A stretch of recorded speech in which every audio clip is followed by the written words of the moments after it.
Hello friends, I'm Dr. Vijay Prakash and today I'll be talking to you about support in complete denture processes. Now, what is support?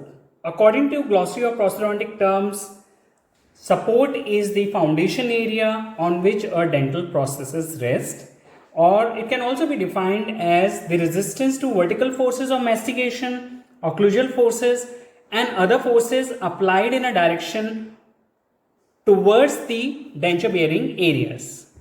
In previous presentation also I had mentioned that retention provides psychological comfort, stability provides physiological comfort and support ensures longevity. So support, having a good support is having a good foundation, and if you have a good foundation, definitely you have the successful complete denture processes, you have longevity, there is the denture stays for a longer period of time and patient is able to function over a longer period of time with your processes. So this all ensures success of your processes. So we see in a edentulous patient, you have the mucosa which is covering the residual ridge, and this mucosa can be resilient in nature. They are resilient in nature.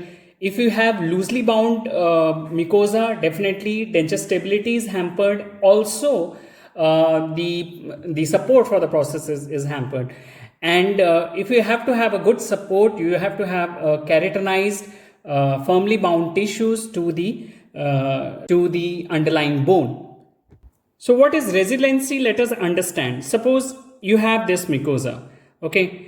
So definitely this is my finger, and so definitely in the mucosa, in the oral cavity, you'll be having a different resiliency in different parts of the oral cavity.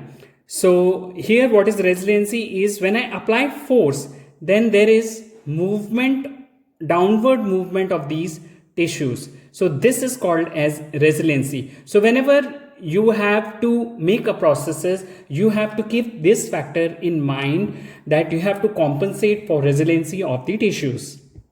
So support basically counteracts the forces which are directed towards the ridge at right angles to the occlusal forces. As I just showed you, the same thing will happen here. The forces will be directed towards the ridge. So it involves a relationship between the integular surface of the denture base, that is the impression surface or the integular surface of this denture. This will be in contact with the mucosa of the tissues. So there has to be a good relationship, there has to be a good adaptation of this denture base, this integular surface on the mucosa, on the mucosal tissues, underlying mucosal tissues. Also, one more thing is there, that the resiliency of the tissues will vary in different parts of your oral cavity. Like you may have more resiliency here. As you come towards the center where you have the mid-palatal raphe, the resiliency of the tissues will reduce. Again, as you move towards the tuberosity, again the resiliency of the tissues will increase. So you have to compensate. Whenever you are making a processes, you have to compensate so that you have a good support and you ensure a long-term functioning of your processes. And that can be possible by promoting optimal function with minimal tissueward movement and base settling. That is, you have to reduce, you have to minimize the amount of movement tissueward of your processes. So once you have good support, you have reduction of the tissueward movement of the dentures. Definitely you will have longevity of processes, and it will be a successful processes. Now, what are types of support? There are two types of support. One is initial denture support.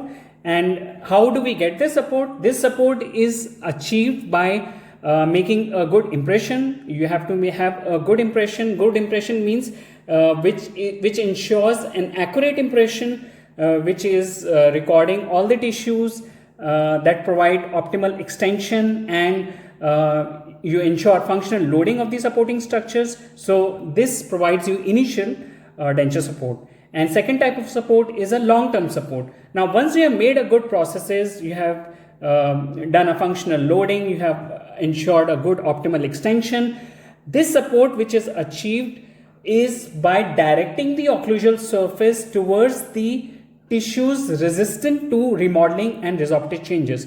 Like you have made a good dentures, and you have ensured that the forces are directed, the occlusal forces are directed so that there is less forces on the underlying tissues. So, or the forces are directed over the wider surface area, then definitely you are making the tissues resistant to remodeling and resorptive changes. So you are ensuring actually a long-term support for the processes.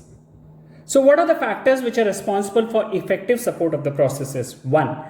The denture should be extended to cover the maximal surface area without impinging the movable tissues. This is very important. So whenever you are making an impression, make sure that you have maximal coverage. Of course, whenever you are making a prosthesis, it should not impinge the movable tissues or in any way hamper the functioning of the orofacial muscles.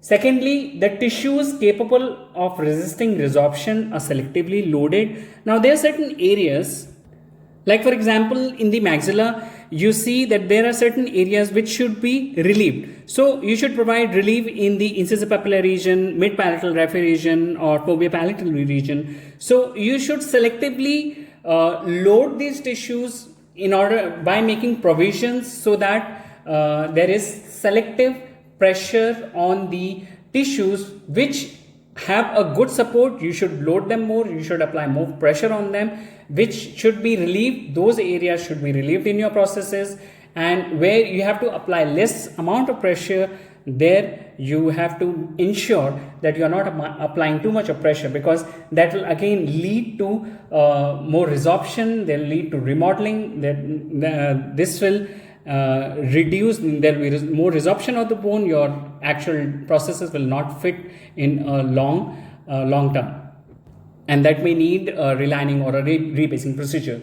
So third thing is the tissues which are capable of resisting vertical displacement are allowed to make a firm contact with the denture base during function. This is also very important. Your impression surface, that is the intaglio surface, you should have a good contact of your intaglio surface with the underlying tissues, because if you're not having good, if there is a gap between that, then definitely your retention, your stability, and even your support will be poor, because even if you have a good firm tissues, if you have a gap there, it will be impinging, your denture will be impinging on these tissues, and this will lead to resorptive changes.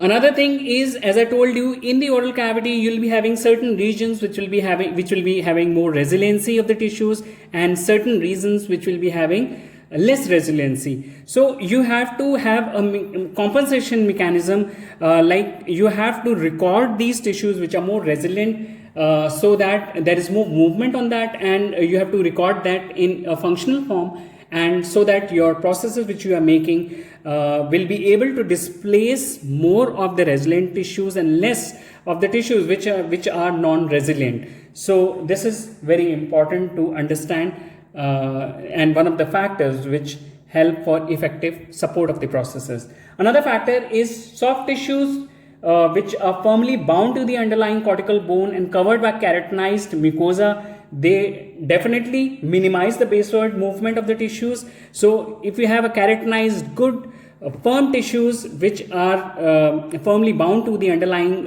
bone, then they have a good support in comparison to loose tissues. There will be some reasons, in some cases you may find that you have hyperplastic tissues or flabby tissues, so definitely these tissues will not provide you a good support. And if you're having a good firm tissues, they will reduce soft tissue trauma and also reduce the long-term resorptive changes, thereby improving the prognosis, increasing the longevity, and improving and having a successful processes. So what are support areas in a maxilla? So in a maxilla, the primary stress-bearing areas are the posterolateral aspect of the hard palate and your posterolateral slopes of the residual alveolar ridge. Definitely, it also depends on if it is a resorbed ridge, so then it will not be a primary stress bearing area. But if you have a good ridge, then this area is also a primary stress bearing area. And what about the secondary stress bearing areas? The secondary stress bearing areas are the rugae region, the palatal rugae region, and the maxillary tuberosity region, and the alveolar tubercle. So these are all the support areas, that is the primary support area and the secondary support area in the maxilla. In the mandible, the primary support area or primary stress bearing area is the buccal shelf region, that is this region is the primary stress bearing area in the mandible, and also the pear shaped pad, that is this region. The secondary stress bearing area is the your residual alveolar ridge. So this is of course as I told you, if you have a thin knife edge ridges or highly resorbed ridges, then it becomes a relief area. Also, it depends on the underlying bone and also the overlying tissues. So on that basis only we have to have the primary stress bearing areas. So primary stress bearing areas in the mandible are the buccal shelf area, and secondary stress bearing area are the residual alveolar ridge. Definitely you have different limiting areas, you have relief areas, you have stress bearing areas. All this we will be discussing in our next discussion when we talk about biological constitution of maxilla and mandible. Next, we need to know what is snowshoe principle. Now, snowshoe principle is based on maximal extension of the denture, which is to make positive contact with the soft yielding peripheral tissues as limited by the muscle function or bony anatomical structures.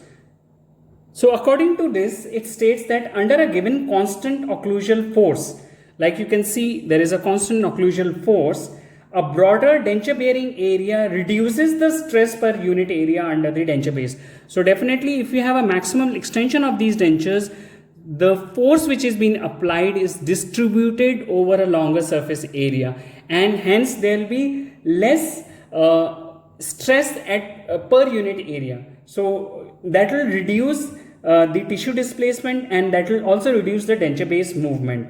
So this is the snowshoe principle, and the maximum border extension during impression procedure is therefore very important to provide adequate denture support. So this is a very important principle which we study in when we talk about denture support in complete dentures. So this is all about support in complete dentures. Thank you for watching the video.